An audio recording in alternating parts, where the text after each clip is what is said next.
Sur le chemin des souvenirs pour l'indépendance et la libération de l'Afrique, un de nos grands-fils journalistes est venu me trouver chez moi et je suis en train de faire un bref rappel et de bilan avec lui, espérant que la jeunesse montante va prendre le chemin que les Senghor et les Nkrumah et les Sékou Touré et les Modibo Keïta, qui sont mes aînés que j'ai suivis pas à pas, m'ont laissé comme message à transmettre à la génération que vous représentez aujourd'hui, comme nos fils héritiers. Au moment où nous parlons, nous avons un chantier, c'est-à-dire le Conseil mondial de la diaspora panafricaine, dont le président Ouad est l'un de grands représentants membres du Conseil mondial pour les 240 volumes de cette œuvre que nous avons en chantier. Nous voulons que la jeunesse actuelle en fasse son propre chantier pour pouvoir écrire l'histoire de l'Afrique dans son actualité que représente la sienne, puisque l'avenir appartient à la jeunesse et le monde appartient aux fondateurs qui ont été nos ancêtres, tels que les Aimé Césaire, les Cheikh Anta Diop ont pu nous initier sur cette voie. Je ne peux pas ne pas citer non plus les Bembella d'Algérie qui parlent ce nord-africain. On a ouvert le chantier des indépendances africaines avec l'indépendance de l'Algérie. Je le rappelle parce que j'ai été 10 ans conseiller de Bembella en Algérie et fondé avec l'Algérie la première grande école de la formation des journalistes africains que nous avons distribuée à travers les premiers journaux africains qui paraissaient dans les années 1961. Je voulais toujours ajouter au souvenir, puisque la science est la matière par laquelle on peut laisser des souvenirs aux générations futures, je voulais dire que dans l'histoire de l'Afrique, j'ai été le plus jeune délégué de l'Afrique et du Cameroun en 1961 à la 1115e séance des Nations Unies consacrée à l'indépendance et à la décolonisation de l'Afrique. Donc, cette séance en 1961, je rappelle le numéro 1115 séance de cette assemblée dont le secrétaire général Amar Chod, paix à sa mémoire, parce que je lui avais dit que certainement s'il n'acceptait pas que l'Afrique devienne indépendante par cette résolution des Nations Unies, il trouvera lui-même son tombeau sur le blocage de l'Afrique par la colonisation. Amar Chod, vous savez bien, a trouvé la mort en Afrique, au Zaïre, où Bembella et Lumumba, Patrice Lumumba, nous sommes également le métier et le survivant a laissé sa mort dans les geôles de cet attentat qui lui a coûté la vie et coûté en même temps la vie à une moitié de l'Afrique ou bien au panafricanisme. Vous savez bien danser le cha-cha de Lumumba. Toute la jeunesse connaît cette chanson que les générations doivent avoir en mémoire et que nous écoutons jusqu'à présent dans les différents dancing de l'Europe, partout où nous allons, nous initions ces chansons. Et dans ce cas-là, je crois que c'est autant de souvenirs que vous trouverez dans notre site internet africa.org, Mémoire d'Afrique.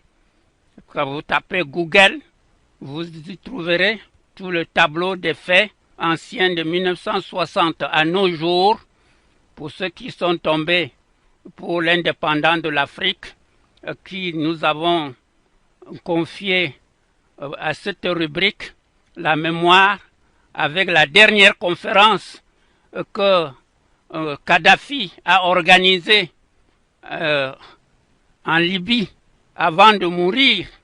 Nous étions à ce niveau-là, je crois, il y a 2 ou 3 ans. Les grandes figures, les grands écrivains sénégalais ont été avec nous à cette conférence de la Libye à Tripoli, la dernière grande manifestation faite en la mémoire de l'Afrique par ces grandes figures. Et je répète que le professeur Maître Ouad a été invité à cette conférence et il a vraiment parlé de l'avenir de l'Afrique, du panafricanisme, de la renaissance africaine qu'il aime bien. Et il a dialogué avec Kadhafi. Le président Ouad est l'un des grands représentants de notre Afrique qui allait toujours vers là où ceux qui ont la canne de Nkrumah comme les Kadhafi veulent aller pour que l'Afrique puisse retrouver son indépendance. Le président Ouad, je ne cesse de parler de lui, ne me reprochez pas d'avoir ces noms à répétition, mais puisque ce sont nos guides, nous devons nous souvenir d'eux, parce que c'est grâce à eux que nous sommes en vie et que nous avons un motif d'aimer nos peuples dont vous êtes maintenant la génération héritière.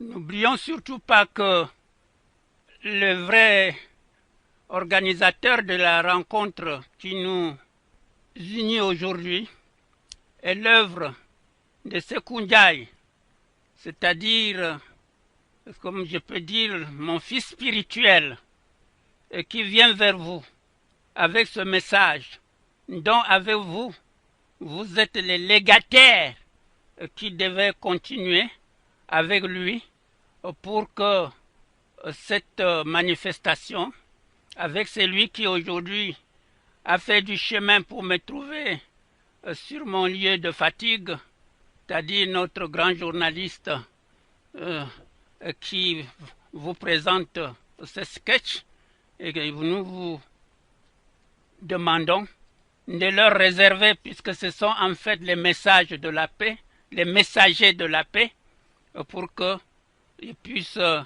vous joindre. C'est M. Hervé qui voudra venir avec ce message et que vous devez recevoir comme si j'étais réellement avec lui. Vous avez même vu sur le prospectus qu'il va vous diffuser, c'est lui et moi qui sont en train de vous donner ce message. Il est assis à mes côtés et les prospectus qu'il m'a présentés, on a conçu ensemble pour inonder votre espace, parce que l'écrit, n'est-ce pas, demeure après la parole, c'est l'écrit. Et l'écrit ne périt jamais. Chacun de vous doit avoir cet écrit qui annonce la conférence sur la carte qui me porte et porte M. Hervé qui est avec moi pour pouvoir vous venir porter le message, et je souhaite que vous l'accueilliez comme si c'est moi qui étais présent, parce que dès qu'il revient, nous allons faire le point avec tout ce que vous avez fait là-bas pour arranger le film qu'il va tourner et pour que nous mettions ça sur le site et sur toutes les voies de distribution percutantes concernant le message de la jeunesse africaine aujourd'hui.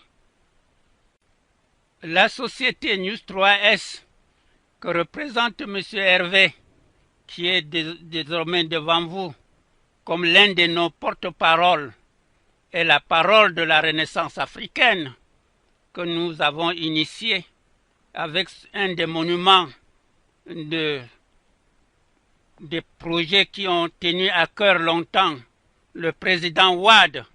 Et je crois que vous irez devant l'esplanade de ce monument pour prendre des images, puisque monumentaliser le mouvement de la Renaissance africaine par des œuvres que le Sénégal a su construire depuis Senghor, Wade, avec leurs prédécesseurs, que nous voulons promouvoir dans notre histoire et dans notre cheminement comme nos guides spirituels et même intellectuels, parce que n'oubliez jamais que le Sénégal a été la capitale intellectuelle de l'Afrique pendant même la colonisation, puisque c'est à Dakar que se trouvait la première grande école de formation des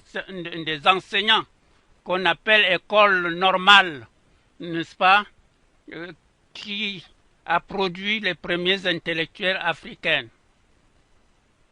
sur le chemin qu'ils entendent suivre, chacun dans son élément et dans son collectif. Nous sommes aujourd'hui le 6 juillet, qui est une date de repère, je veux dire un moment nodal qui permet à la jeunesse sénégalaise de montrer qu'elle est une jeunesse d'avant-garde pour l'avenir de l'Afrique. Une jeunesse qui, à travers l'Europe, à travers le monde, à travers les États-Unis, à travers l'Ouest et l'Est, on ne peut parcourir une rue sans trouver les Sénégalais, les Africains, vendant quoi? Vendant les objets d'art d'Afrique. Ce n'est pas n'importe quoi. Tous les objets d'art d'Afrique viennent de la main pour distribuer le message de l'Afrique au monde, de la main des artistes sénégalais, des sculpteurs sénégalais, que nous avons la mission et le devoir de promouvoir à travers l'Europe, le monde entier, n'est-ce pas, les échantillons de création, les statues d'ébène que vous seuls savez créer. Et je suis ici avec M. Hervé devant des monuments en bois d'ébène qui représentent dans ma chambre, dans ma vie intellectuelle, tous les objets fabriqués par les artistes, les sculpteurs sénégalais que j'ai rencontrés à Ouagadougou, que j'ai rencontrés à Dakar, que j'ai rencontrés au Ghana, etc. Et que à tout moment où il y a la foire de Paris, c'est moi qui viens accueillir tous ceux qui viennent d'Afrique avec les objets d'art d'Afrique, que ce soit des pagnes indigo qui sont fabriqués par nos mères, par nos sœurs, qui les ramènent en France. Je suis quand même ici un des parents, un des doyens qui est devancé toutes les générations pour être ici au lieu de Cheikh Anta Diop, au lieu d'Aimé Césaire, au lieu de Masmoud Diop que nous avons célébré à travers le monde, parce que nous sommes sur la trajectoire depuis la conférence de Rome que vous connaissez en Italie, que les Sénégalais, les premiers artistes sénégalais ont initié à travers le monde et à travers l'Europe. Nous sommes là aujourd'hui et à vous transmettre, pour autant que nous ayons encore un peu d'énergie et que Hervé, qui est l'un de vos représentants par rapport à la jeunesse d'aujourd'hui, ait pu repérer mes traces pour venir me faire vous dédier à travers lui ce petit message qu'il a pour mission. Je ne dis pas pour devoir, qu'il a pour mission, parce qu'il y a le devoir et mission, et maintenant c'est la mission qu'il assume pour que vous puissiez voir la portée de ce qu'il va vous dire. Que ce soit seulement un seul mot, cela a son importance dans le chéquier de l'histoire que nous enseignons à nos enfants et à vos postérités. Le 6 juillet, qui est date à laquelle Sékou Ndiaye est en train de perpétrer la mémoire de ses ancêtres et de ses aînés pour que la jeunesse d'avenir, parce que l'avenir appartient à la jeunesse, puisse être mis à votre disposition pour que chaque mot qu'il prononcera soit porteur de message, résonne dans vos oreilles comme quelqu'un qui a traversé les continents, les océans, pour pouvoir venir jusqu'à vous, pour pouvoir de bouche à l'oreille vous remettre sur le chemin dans lequel vous avez à planter l'arbre de la liberté, l'arbre de notre liberté, que vous devez arroser tous les jours, puisqu'on dit que l'arbre de la liberté est arrosé chaque jour par les citoyens. Chers frères, chères sœurs, chers amis, chers jeunes, encore une fois, la présence de Sékou Ndiaye et de Hervé parmi vous qui ont pris sur eux le courage, la persévérance, même le sacrifice matériel pour venir jusqu'à vous, pour que Sékou Ndiaye vous présente de sa voix héroïque. Héroïque parce que c'est l'œuvre des héros que d'écouter d'un continent pour aller vers la jeunesse de son peuple et aller leur donner le courage de continuer et d'encadrer tout ce que vous faites en donnant par là une dimension d'importance pour que vous sachiez que vous n'êtes pas en train de faire n'importe quoi qui ne correspond pas à votre apport et que l'histoire de l'Afrique est l'œuvre de jeunes Sénégalais, de jeunes Africains que vous avez confiés pour que, à l'heure actuelle, vous soyez le fer de lance, comme on dit, le fer de lance de la victoire de l'Afrique sur la pauvreté, sur la pénurie,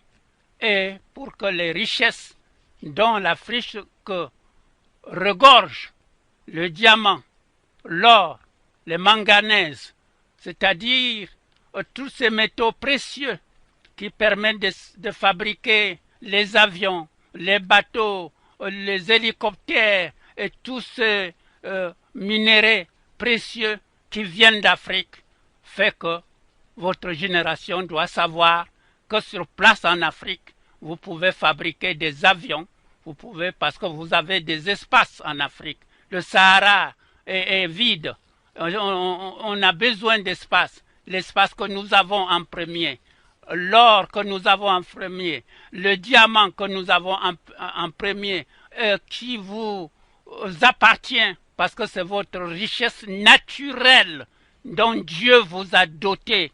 C'est à vous enrichir et non de faire que les autres viennent les extraire avec leurs instruments. Donc, la technologie et la technique que vous devez maîtriser doit vous permettre d'empêcher tous ceux qui viennent fouiller nos sous-sols à votre place, fouiller, récolter nos diamants et nos matières premières qui sont à votre disposition. On vient vous déposséder de ça. Prenez conscience que l'Afrique, c'est le continent, le berceau de l'humanité.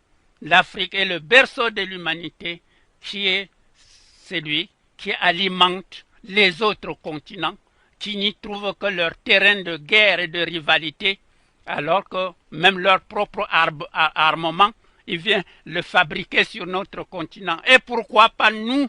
Et pourquoi pas maintenant vous qui prenez la relève des générations? Aussi, peuple Mandjak, jeunesse du Sénégal et de l'Afrique, avec l'œuvre de Sékou Ndiaye, qui est le collaborateur, membre du Conseil mondial de la diaspora panafricaine, dont il est le chargé de mission à travers le monde pour diffuser ce que veut et peut l'Afrique. Parce qu'il ne s'agit pas de vouloir, il faut pouvoir. Ce que veut et peut l'Afrique. Ce que veut et peut la jeunesse africaine. Ce que veut et peut la jeunesse sénégalaise, qui est l'avant-garde de ce devenir, pour ne pas dire de l'avenir, de ce devenir de l'Afrique, qui doit être maintenant par vous l'avenir de l'Afrique. Le devenir étant ce qu'on pense que ça devait être, mais l'avenir étant ce qu'on veut que ça soit et vers lequel on tend et qui est l'objectif sur le chemin de l'indépendance. Quelle est la part et l'apport de l'Afrique dans le patrimoine général de l'humanité?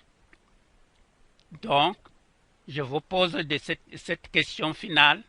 Qui, quoi, comment, où et quand, à travers la jeunesse Mandjak, que Sékou et son collaborateur, M. Hervé, va porter au monde par les images que vous leur aurez facilité de prendre pour mettre sur tous les sites internet de tout le mouvement du monde à partir du site Conseil mondial de la diaspora panafricaine qui est intitulé Mémoire d'Afrique. Vous trouverez donc, comme je viens de dire, tout ce que nous avons dit sur www.bakon.com et que Hervé, sur place, vous initierez sur l'ensemble d'autres informations complémentaires qu'avec le Conseil mondial de la diaspora panafricaine, Sékou Ndiaye et lui-même pourront largement vous fournir pour que votre journée également soit considérée comme un moment nodal de l'histoire de l'Afrique par la jeunesse africaine dont vous êtes les leaders, n'est-ce pas, et par la jeunesse sénégalaise, ce pays de dialogue que Senghor avait comme mot de passe. Dialogue, mot de passe de Senghor. Dialogue. Nous devons poursuivre la civilisation africaine est basée sur le dialogue. Tout ce qui ne dialogue pas n'avance pas. Le dialogue, c'est l'échange. Le dialogue, c'est plus qu'une doctrine. C'est plus qu'une idéologie. C'est plus que tout ce qu'on peut inventer, mais c'est notre religion. La religion du dialogue, du donnant et du recevoir, tel que nos devanciers nous auront permis de retenir pour prendre notre part sur le dialogue de nations le dialogue de la civilisation, comme disait encore Senghor, il disait dialogue des civilisations. Les civilisations doivent dialoguer pour qu'on sache ce que chaque génération, chaque civilisation a inventé pour l'émancipation de l'homme. Alors, chers frères, chères sœurs, je pense que le moment est venu de faire la dernière prière pour que vous nous donniez la route, comme on dit chez nous, pour que nous puissions terminer en apothéose ce rendez-vous des donner et de recevoir que vous avez organisé, que vous avez su organiser. Et je pense que le mot de au revoir, pas adieu, je dis bien au revoir, à nous revoir et très bientôt, encore sous le micro d'Hervé. Macoun.com est une porte numérique qui a pour but de permettre chaque Majak de renouer avec ses origines, de découvrir l'héritage que nous avons reçu, ce que nous avons ajouté en héritage, mais aussi comment nous l'avons positionné au plan historique. Et son but est de provoquer le réveil, l'éveil et la veille culturelle, mais aussi de promouvoir l'histoire par l'excellence culturelle. Que Dieu et nos ancêtres nous bénissent notre action. Journée mondiale Mandjak, 6 juillet 2013, Dakar, sur l'esplanade de la mairie des Parcelles Assainies, continent africain. La fête est en cours.